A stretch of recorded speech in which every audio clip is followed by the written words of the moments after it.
ಮೂರು ಭಂಗಿಯಲ್ಲಿ ಮಲಗುವ ಅನೇಕ ರೀತಿಯ ಮಾಯೆಗಳನ್ನು ಬಲ್ಲ 8 ಗೊರಸುಗಳನ್ನುಳ್ಳ ಅರ್ಧರಾತ್ರಿಯಲ್ಲಿ ನೀರು ಕುಡಿಯುವ ನನ್ನ ಸೋದರಳಿಯ ಜಿಂಕೆ ಮರಿ ಒಂದು ಮೂಗಿನ ಹೊಳ್ಳೆಯನ್ನು ಭೂಮಿಯ ಮೇಲಿಟ್ಟು ಉಸಿರು ತೆಗೆದುಕೊಳ್ಳುತ್ತಾ 6 ಕಲೆಗಳ ಸಹಾಯದಿಂದ ಅಪಾಯಗಳಿಂದ ಮುಕ್ತನಾಗುವನು. ಈ ಗಾಥೆಯನ್ನು ಶಾಸ್ತರು ಕೋಸಂಬಿಯ ಬದರಿಕಾರಾಮದಲ್ಲಿ ವಿಹಾರ ಮಾಡುತ್ತಾ ವಿದ್ಯಾಕಾಮಿಯಾದ ರಾಹುಲನ ವಿಷಯದಲ್ಲಿ ಹೇಳಿದರು. ಒಂದು ಕಾಲದಲ್ಲಿ ಶಾಸ್ತರು ಅಲವಿನಗರದ ಬಳಿಯ ಅಗ್ಗಾಲವ ಚೈತ್ಯದಲ್ಲಿ ವಾಸಿಸುತ್ತಿದ್ದ ಸಮಯದಲ್ಲಿ ಉಪಾಸಿಕರು ಮತ್ತು ಭಿಕ್ಷುಣಿಯರು ಧರ್ಮಶ್ರವಣಕ್ಕಾಗಿ ವಿಹಾರಕ್ಕೆ ಬರುತ್ತಿದ್ದರು. ಧರ್ಮಶ್ರವಣ ಹಗಲು ಹೊತ್ತಿನಲ್ಲಿ ಆಗುತ್ತಿತ್ತು. ಕಾಲ ಕಳೆದಂತೆ ಉಪಾಸಿಕರು ಮತ್ತು ಭಿಕ್ಕುಣಿಯರು ಅಲ್ಲಿಗೆ ಬರುವುದನ್ನು ಬಿಟ್ಟುಬಿಟ್ಟರು. ಭಿಕ್ಷುಗಳು ಮತ್ತು ಉಪಾಸಕರು ಮಾತ್ರ ಧರ್ಮಶ್ರವಣಾರ್ಥವಾಗಿ ಉಳಿದುಕೊಂಡರು. ಅನಂತರ ರಾತ್ರಿ ಹೊತ್ತಿನಲ್ಲಿ ಧರ್ಮಶ್ರವಣವಾಗುತ್ತಿತ್ತು. ಧರ್ಮಶ್ರವಣಾನಂತರ ಥೇರರು ಮತ್ತು ಭಿಕ್ಷುಗಳು ತಮ್ಮ ತಮ್ಮ ನಿವಾಸಗಳಿಗೆ ಹೊರಟು ಹೋಗುತ್ತಿದ್ದರು. ಆ ಕಿರಿಯ ಭಿಕ್ಷುಗಳು ಉಪಾಸಕರೊಂದಿಗೆ ದಾನ ಶಾಲೆಯಲ್ಲಿ ಮಲಗಿಬಿಡುತ್ತಿದ್ದರು. ಅವರು ಮಲಗಿದ ಮೇಲೆ ಕೆಲವರು ಗೊರಕೆ ಹೊಡೆಯುತ್ತಾ ಕಟಕಟನೆ ಹಲ್ಲು ಕಡಿಯುತ್ತಾ ಮಲಗುತ್ತಿದ್ದರು. ಕೆಲವರು ಕೊಂಚ ಹೊತ್ತು ನಿದ್ರಿಸಿ ಎದ್ದು ನಿಲ್ಲುತ್ತಿದ್ದರು. ಆ ವಿಕಾರವನ್ನು ಕಂಡು ಅವರು ಬುದ್ಧನಲ್ಲಿ ನಿವೇದಿಸಿಕೊಳ್ಳುತ್ತಾರೆ. ಬುದ್ಧನೊಂದಿಗೆ ಯಾವ ಭಿಕ್ಷು ಗೃಹಸ್ಥರೊಂದಿಗೆ ಮಲಗುತ್ತಾನೆ ಅವನು ಪ್ರಾಯಶ್ಚಿತ್ತ ಮಾಡಿಕೊಳ್ಳಲು ಯೋಗ್ಯವಾದ ದೋಷಕ್ಕೆ, ಅಂದರೆ ಪಾಚಿತ್ಯ ದೋಷಕ್ಕೆ ಗುರಿಯಾಗುತ್ತಾನೆ ಎಂದು ಹೇಳಿ ನಿಯಮವನ್ನು ಘೋಷಿಸಿ ಕೋಸಂಬಿಗೆ ಬುದ್ಧನು ಹೊರಟು ಹೋಗುತ್ತಾನೆ. ಭಿಕ್ಷುಗಳು ಆಯುಷ್ಮಂತ ರಾಹುಲನನ್ನು ಕುರಿತು, ಆಯುಷ್ಮಂತ ರಾಹುಲ, ಶಾಸ್ತರು ನಿಯಮವನ್ನು ಮಾಡಿಬಿಟ್ಟಿದ್ದಾರೆ. ಈಗ ನೀನು ನಿನ್ನ ನಿವಾಸ ಸ್ಥಾನವನ್ನು ಹುಡುಕಿಕೋ ಎಂದು ಹೇಳಿದರು. ಇದಕ್ಕೆ ಮೊದಲು ಶಾಸ್ತರ ಬಗ್ಗೆ ಇದ್ದ ಗೌರವದ ಕಾರಣ ಮತ್ತು ಆಯುಷ್ಮಂತ ರಾಹುಲ ವಿದ್ಯಾಕಾಮಿಯಾದ ಕಾರಣ ಭಿಕ್ಷುಗಳು ಆಯುಷ್ಮಂತ ರಾಹುಲನನ್ನು ತಮ್ಮ ನಿವಾಸ ಸ್ಥಾನಕ್ಕೆ ಬಂದಾಗ ಅವನಿಗೆ ತುಂಬ ಸತ್ಕಾರ ಮಾಡುತ್ತಿದ್ದರು. ಅವನಿಗೆ ಚಿಕ್ಕ ಚಾಪೆಯನ್ನು ಹಾಸುತ್ತಿದ್ದರು. ತಲೆದಿಂಬಾಗಿ ಚೀವರನ್ನು ಕೊಡುತ್ತಿದ್ದರು. ಆದರೆ ಆ ದಿನ ನಿಯಮದ ಭಯದಿಂದ ನಿವಾಸ ಸ್ಥಾನದವರೆಗೂ ಬಿಡಲಿಲ್ಲ.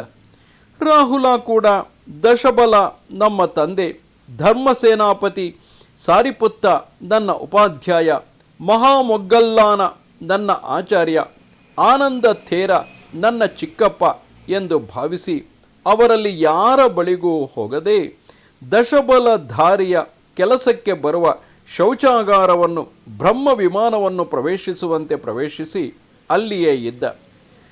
ಶಾಸ್ತರ ಶೌಚಾಗಾರದ ಬಾಗಿಲು ಭದ್ರವಾಗಿಯೇ ಮುಚ್ಚಿರುತ್ತದೆ. ನೆಲ ಸುಗಂಧಮಯವಾಗಿರುತ್ತದೆ. ಪರಿಮಳದಿಂದ ಕೂಡಿದ ಮಾಲೆಗಳು ಹರಡಿಯೇ ಇರುತ್ತವೆ. ಇಡೀ ರಾತ್ರಿ ದೀಪ ಉರಿಯುತ್ತಿರುತ್ತದೆ. ಆದರೆ ರಾಹುಲ ಭದ್ರ ಆ ಶೌಚಸ್ಥಾನದಲ್ಲಿ, ಅಂದರೆ ಆ ಕುಟೀರದಲ್ಲಿ ಈ ಎಲ್ಲ ವಸ್ತುಗಳು ಇದ್ದ ಕಾರಣ ಅಲ್ಲಿ ವಾಸ ಮಾಡಿರಲಿಲ್ಲ. ಆದರೆ ಭಿಕ್ಷುಗಳು ಈಗ ನೀನು ನಿನ್ನ ಸ್ಥಾನಕ್ಕೆ ಹೋಗು ಎಂದು ಹೇಳಿದ್ದುದರಿಂದ ಅವರ ಉಪದೇಶವನ್ನು ಗೌರವಿಸುವವನು ಹಾಗೂ ವಿದ್ಯಾಕಾಮಿಯೂ ಆದುದರಿಂದ ಅಲ್ಲಿ ಆ ಶೌಚಾಲಯದಲ್ಲಿ ವಾಸ ಮಾಡಿದ.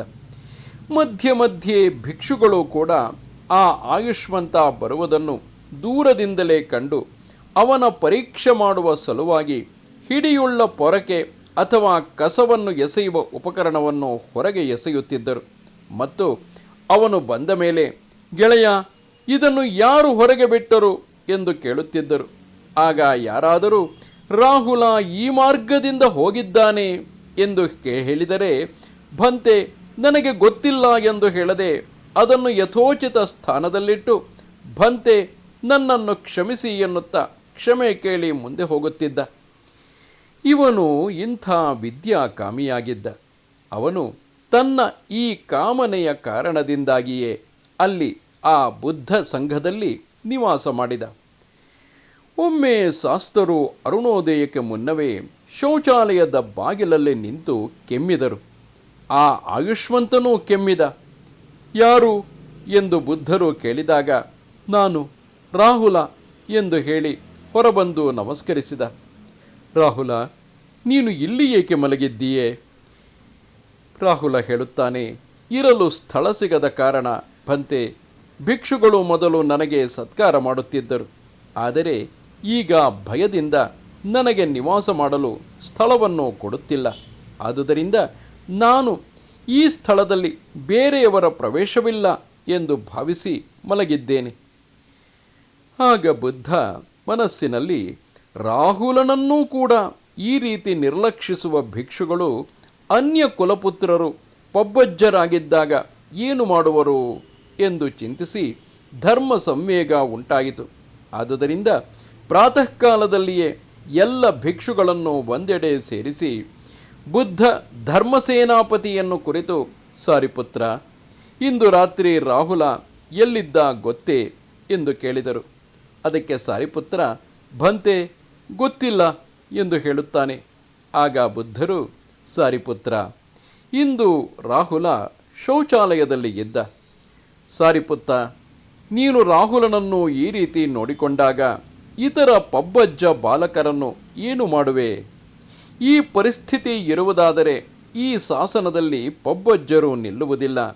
ಇನ್ನು ಮುಂದೆ ಗೃಹಸ್ಥರನ್ನು ಒಂದೆರಡು ದಿನ ನಿನ್ನ ಬಳಿ ಇಟ್ಟುಕೊಂಡು ಮೂರನೆಯ ದಿನ ಅವರ ನಿವಾಸ ಸ್ಥಾನವನ್ನು ತಿಳಿದುಕೊಂಡು ಅವರನ್ನು ಹೊರಗೆ ಇರುವಂತೆ ಮಾಡು ಎಂದು ಹೇಳಿ ಈ ಉಪನಿಯಮವನ್ನು ಮಾಡಿ ಪುನಃ ನಿಯಮವನ್ನು ಘೋಷಿಸಿದರು.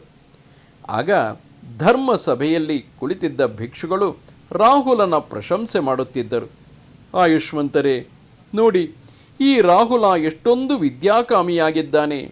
ನಿನ್ನ ನಿವಾಸ ಸ್ಥಾನಕ್ಕೆ ಹೋಗು ಎಂದು ಹೇಳಿದ್ದಕ್ಕೆ ನಾನು ದಶಬಲ ಪುತ್ರ, ಶಯನಾಸನದ ಬಗ್ಗೆ ಹೇಳಲು ನೀವು ಯಾರು? ಹೊರಡಿ, ನೀವೇ ಹೊರಡಿ ಎಂದು ಯಾವೊಬ್ಬ ಭಿಕ್ಷುವಿಗೂ ಆ ರೀತಿಯಾಗಿ ಪ್ರತ್ಯುತ್ತರ ಕೊಡದೆ ತಾನೇ ಸ್ವತಃ ಶೌಚಸ್ಥಾನಕ್ಕೆ ಹೋಗಿ ಮಲಗಿದ್ದಾನೆ.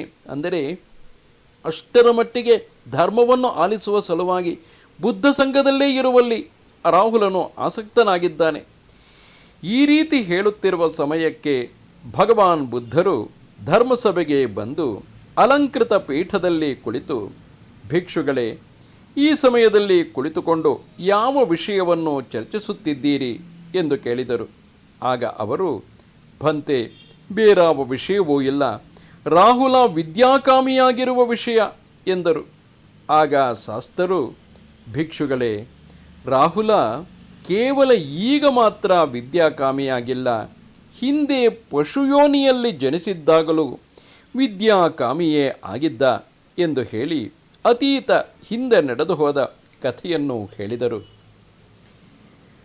ಹಿಂದೆ ರಾಜಗೃಹವನ್ನು ಒಬ್ಬ ಮಗಧ ರಾಜ ರಾಜ್ಯಭಾರ ಮಾಡುತ್ತಿದ್ದ. ಆ ಸಮಯದಲ್ಲಿ ಬೋಧಿಸತ್ವ ಮೃಗಯೋನಿಯಲ್ಲಿ ಹುಟ್ಟಿ ಮೃಗ ಸಮೂಹದೊಂದಿಗೆ ಅರಣ್ಯದಲ್ಲಿ ವಾಸವಾಗಿದ್ದ. ಅವನ ಸೋದರಿ ತನ್ನ ಪುತ್ರನನ್ನು ಅವನ ಬಳಿಗೆ ಕರೆತಂದು, ಸೋದರ, ನಿನ್ನ ಈ ಸೋದರಳಿಯನಿಗೆ ಮೃಗವಿದ್ಯೆಯನ್ನು ಕಲಿಸು ಎಂದು ಹೇಳಿ ಮಗನನ್ನು ಒಪ್ಪಿಸಿದಳು.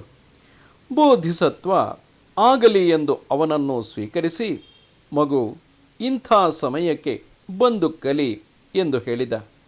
ಅವನು ತನ್ನ ಮಾವನು ಹೇಳಿದ ಸಮಯದಲ್ಲಿ ಬಂದು ಮೃಗ ಮಾಯೆಯನ್ನು ಕಲಿತ. ಒಂದು ದಿನ ಕಾಡಿನಲ್ಲಿ ಮೇಯುತ್ತಿರುವಾಗ ಅದು ಪಾಶದಲ್ಲಿ, ಬೇಟೆಗಾರನು ಹಾಕಿದ ಪಾಶದಲ್ಲಿ ಸಿಕ್ಕಿಕೊಂಡು ಅದರ ಸೂಚನಾರೂಪವಾಗಿ ಕಿರುಚಿಕೊಂಡಿತು.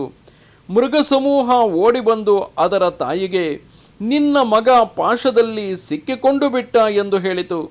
ಆಕೆ ಸೋದರನ ಬಳಿಗೆ ಬಂದು, ಸೋದರ, ನಿನ್ನ ಸೋದರಳಿಯ ಮೃಗಪಾಶವನ್ನು ಕಲಿತುಕೊಂಡಿದ್ದಾನೆಯೇ ಎಂದು ಕೇಳುತ್ತಾಳೆ. ಆಗ ಬೋಧಿಸತ್ವ, ನೀನು ನಿನ್ನ ಮಗನ ವಿಷಯದಲ್ಲಿ ಯಾವುದೇ ಕೆಟ್ಟ ಅನುಮಾನವನ್ನು ಇಟ್ಟುಕೊಳ್ಳಬೇಡ. ಅವನು ಮೃಗಮಾಯೆಯನ್ನು ಬಹಳ ಚೆನ್ನಾಗಿ ಕಲಿತಿದ್ದಾನೆ. ಅವನು ಈಗಲೇ ನಗುನಗುತ್ತಾ ಹೊರಟು ಬರುತ್ತಿರುತ್ತಾನೆ ಎಂದು ಹೇಳಿ ಮೇಲಿನ ಈ ಗಾಥೆಯನ್ನು, ಅಂದರೆ ಹಿಂದೆ ಹೇಳಿದ ಗಾಥೆ, 3 ಭಂಗಿಯಲ್ಲಿ ಮಲಗುವ, ಅನೇಕ ರೀತಿಯ ಮಾಯೆಗಳನ್ನು ಬಲ್ಲ, 8 ಗೊರಸುಗಳನ್ನುಳ್ಳ, ಅರ್ಧರಾತ್ರಿಯಲ್ಲಿ ನೀರು ಕುಡಿಯುವ ನನ್ನ ಸೋದರಳಿಯ ಜಿಂಕೆ ಮರಿ ಒಂದು ಮೂಗಿನ ಹೊಳ್ಳೆಯನ್ನು ಭೂಮಿಯ ಮೇಲಿಟ್ಟು ಉಸಿರು ತೆಗೆದುಕೊಳ್ಳುತ್ತಾ 6 ಕಲೆಗಳ ಸಹಾಯದಿಂದ ಅಪಾಯದಿಂದ ಮುಕ್ತನಾಗುವನು ಎಂಬ ಗಾಥೆಯನ್ನು ಹೇಳಿ ಸೋದರಿಯನ್ನು ಸಮಾಧಾನಪಡಿಸಿದ.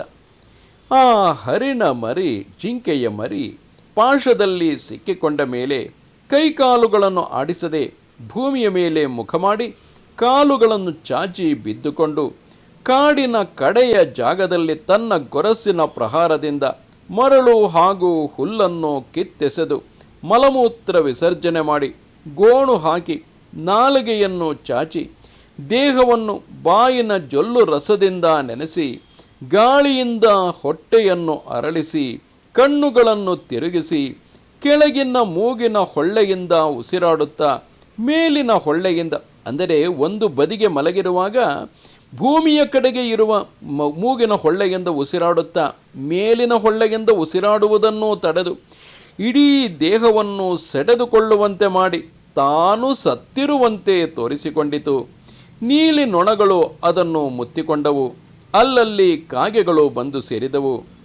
ಆಗ ಬೇಟೆಗಾರ ಬಂದು ಹೊಟ್ಟೆಯ ಮೇಲೆ ಕೈಯಾಡಿಸಿ, ಓಹೋ, ಬಹುಶಃ ಪ್ರಾತಃ ಕಾಲವೇ ಸಿಕ್ಕಿಕೊಂಡಿರಬೇಕು ಮೃಗಪಾಶಕ್ಕೆ, ಅದಕ್ಕೆ ಸತ್ತು ನಾರುತ್ತಿದೆ ಎಂದು ಭಾವಿಸಿ ಅದರ ಬಂಧನದ ಹಗ್ಗವನ್ನು ಬಿಚ್ಚಿ ಈಗ ಇದನ್ನು ಇಲ್ಲಿಯೇ ಕತ್ತರಿಸಿ ಇದರ ಮಾಂಸವನ್ನು ಕೊಂಡೊಯ್ಯುವೆನು ಎಂದು ಯೋಚಿಸಿ ನಿಶ್ಚಿಂತೆಯಿಂದ ಎಲೆಗಳನ್ನು ಬಿಡಿಸಿಕೊಳ್ಳತೊಡಗಿದನು. ಏಕೆಂದರೆ ಆ ಮಾಂಸವನ್ನು ಕೊಂಡೊಯ್ಯಲು ಬೇಕಲ್ಲವೇ. ಅಷ್ಟರಲ್ಲೇ ಜಿಂಕೆ ಮರಿ ಎದ್ದು 4 ಕಾಲುಗಳ ಮೇಲೆ ನಿಂತು ಮೈಯನ್ನು ನೀವಿ ಕತ್ತನ್ನು ಚಾಚಿ ವೇಗವಾಗಿ ಗಾಳಿಯಿಂದ ಹಾರಿಸಲ್ಪಟ್ಟ ಮೋಡದಂತೆ ಶೀಘ್ರವಾಗಿ ತಾಯಿಯ ಬಳಿಗೆ ಬಂದಿತು. ಅಲ್ಲಿಯವರೆಗೂ ಅದು ಸತ್ತಂತೆ ನಟನೆ ಮಾಡುತ್ತಿತ್ತು. ಆ ಬೇಟೆಗಾರನನ್ನು ಮೋಸ ಮಾಡಿ ತನ್ನ ತಾಯಿಯ ಬಳಿಗೆ ಸೇರಿತು. ಇದನ್ನೇ ಶಾಸ್ತರು ಮೃಗಮಾಯೆ ಎಂದು ಕರೆದದ್ದು. ಶಾಸ್ತರು, ಭಿಕ್ಷುಗಳೇ, ರಾಹುಲ ಕೇವಲ ಈಗ ಮಾತ್ರ ವಿದ್ಯಾಕಾಮಿಯಲ್ಲ, ಮೊದಲೂ ಕೂಡ ವಿದ್ಯಾಪಿಪಾಸುವಾಗಿದ್ದ ಎಂದು ಧರ್ಮೋಪದೇಶ ಮಾಡಿ ಸಂಬಂಧ ಕೂಡಿಸಿ ಜಾತಕದ ಸಾರವನ್ನು ಎತ್ತಿ ತೋರಿದರು. ಆಗಿನ ಸೋದರಳಿಯ ಜಿಂಕೆ ಮರಿ ಈಗಿನ ರಾಹುಲ, ತಾಯಿ ಈಗಿನ ಉತ್ಪಲವರ್ಣ ಮತ್ತು ಸೋದರ ಮಾವ ಮೃಗ ನಾನೇ ಆಗಿದ್ದೆ ಎಂದು ಬುದ್ಧರು ಕಥೆಯನ್ನು ಮುಗಿಸುತ್ತಾರೆ. ಬುದ್ಧಂ ಶರಣಂ ಗಚ್ಚಾಮಿ.